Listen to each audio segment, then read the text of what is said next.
Walt Disney and Marvel. So Disney admits its left-wing policies hurt shareholders.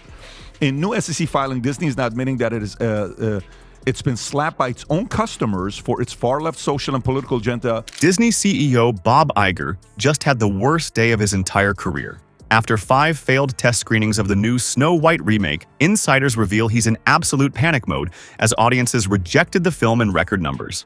What's causing this $96 billion nightmare for Disney? We've obtained the shocking internal documents showing exactly why test audiences walked out, and why Disney executives are now scrambling to save their jobs before shareholders revolt. Of 2022 to $154 billion, a decline of, Vinny, you ready? They lost $196 billion in 1 year. What? $196 billion, a 56% drop off. Before we move on, I'd like to ask you a small favor. If you appreciate this content, please take a second to like this video and subscribe to the channel. Over 98% of you watch the videos without subscribing. It costs you nothing, but it makes a huge difference to us. So, did you click the subscribe button? Great. Thank you so much. Now, back to the video. Bob Iger's Disney nightmare has reached catastrophic levels. While everyone's talking about the Snow White disaster, the real crisis is happening on Wall Street, where Disney has hemorrhaged a staggering $96 billion in value under his leadership. This isn't just another bad quarter. It's a financial meltdown of historic proportions. Disney's market value has crashed from a towering $341 billion to a pathetic $245 billion, representing a jaw-dropping 56% collapse that has major shareholders seeing red. The timing couldn't be more humiliating for Iger. As Disney celebrated its 100th anniversary, what should have been champagne and fireworks turned into emergency board meetings and investor panic. The once mighty Magic Kingdom is now the laughingstock of Wall Street. Behind closed doors, Disney board members are furious with Iger's handling of the company. Internal documents that recently surfaced show growing impatience with his leadership, with several board members pushing a radical solution: dump Snow White straight to Disney Plus and cut their losses before the theatrical release becomes an even bigger embarrassment. The public isn't buying Iger's excuses anymore.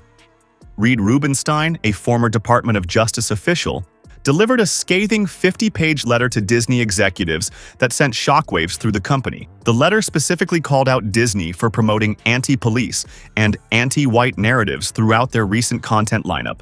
Allegations that Disney's PR team has scrambled but failed to effectively counter. Perhaps most damning of all is what Disney itself has been forced to admit in its own SEC filings. In black and white, the company confessed that their political positioning and progressive content strategy has directly hurt shareholder value. This stunning admission validates what critics have been saying for years. Disney's obsession with pleasing a small but vocal activist minority has alienated the family audience that built their empire. When questioned about boycotts affecting Disney's bottom line, Iger tried to dismiss the movement as a small minority of disgruntled fans. The financial reality tells a completely different story. These boycotts have expanded beyond just theatrical releases and are now impacting theme park attendance, merchandise sales, and Disney Plus subscriptions. The revenue impact is stretching into the billions across Disney's entire entertainment portfolio. Disney's downward spiral has made such an impact that America First Legal's executive director issued a damning assessment, stating that Disney has completely abandoned the values and principles that made it the most beloved family entertainment company in history. Instead of creating magic for children and families, they've chosen to pander to radical activists at the expense of their core audience. What makes this situation particularly dire is how it's affecting Iger personally. Sources close to the CEO reveal he's increasingly despondent about the company's future. His planned 2026 retirement, once positioned as a triumphant farewell tour, now looks more like an escape plan from a company in freefall. Board members are quietly discussing whether they can even wait that long for new leadership. Numbers paint a grim picture that no amount of Disney magic can fix. Quarter after quarter of declining profits have transformed investor calls from celebrations to interrogations, with Iger struggling to explain why Disney's aggressive push into divisive content is worth the massive financial losses. Industry analysts point to an even more troubling trend.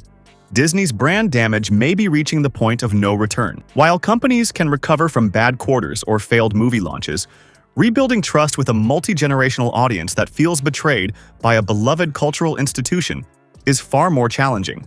Disney's Snow White remake has turned into a cultural catastrophe, unlike anything the studio has faced in decades. What was supposed to be a surefire box office hit has instead transformed into Disney's most humiliating failure, with test audiences rejecting the film a shocking 5 times in a row.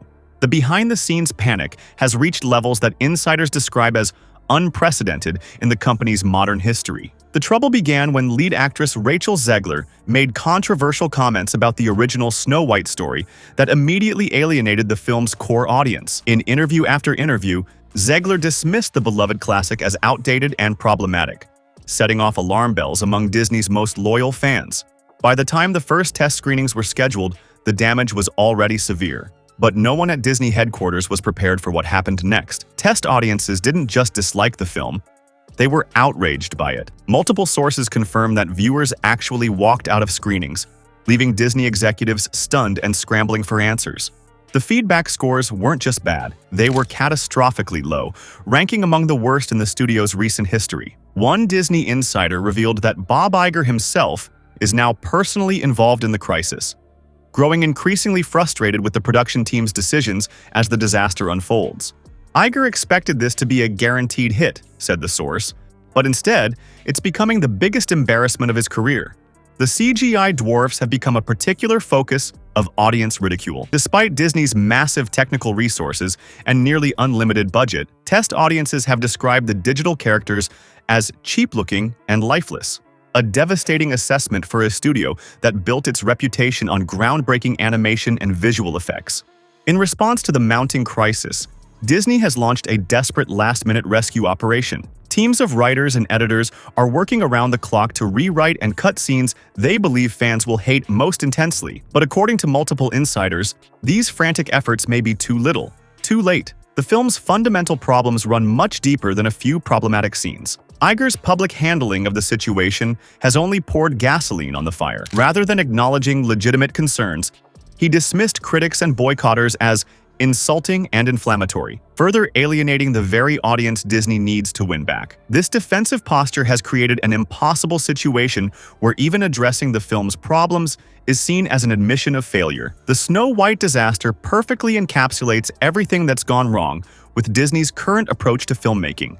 Instead of focusing on storytelling excellence and audience satisfaction, the company has prioritized ideological messaging that test audiences have overwhelmingly rejected. One executive, speaking on condition of anonymity, admitted, "We've lost sight of what made Disney special in the first place." After the 5 disastrous test screenings, Disney is now taking drastic measures by cutting scenes that include dialogue about Snow White's independence and several musical numbers that audiences found preachy. These emergency edits represent a stunning reversal for a company that had been doubling down on its controversial creative direction despite mounting criticism. Industry analysts point out that the Snow White debacle reflects a broader issue within Disney, where the focus on diversity, equity, and inclusion is increasingly perceived as prioritizing agenda over storytelling. "When you put message before magic," said one veteran producer, "you lose the very essence of what made Disney successful for a century." As the scheduled release date approaches, Iger faces what many consider an impossible choice: release a film that multiple test audiences have already rejected, or make the humiliating decision to dump it directly to Disney+, effectively admitting defeat. Either option represents a financial and reputational blow that the already struggling company can ill afford. The disaster isn't ending anytime soon for Disney. What we're witnessing isn't just a Snow White catastrophe, it's the total collapse of America's once beloved entertainment empire. The question now isn't whether Disney will pivot, but if there's anything left worth saving. Gene Hamilton from America. First Legal delivers the final blow, warning that Disney must abandon its progressive agenda and return to its roots if it has any hope of survival. The company that once captured children's imaginations worldwide now finds itself bleeding audience trust faster than it's hemorrhaging cash. Bob Iger's Disney legacy is crumbling before our eyes. What began as his triumphant return has devolved into a corporate nightmare with no signs of recovery. His choices have left Disney at a breaking point that could permanently destroy Walt's century-old dream. The clock is ticking, and shareholders aren't the only ones who've lost faith. America has too.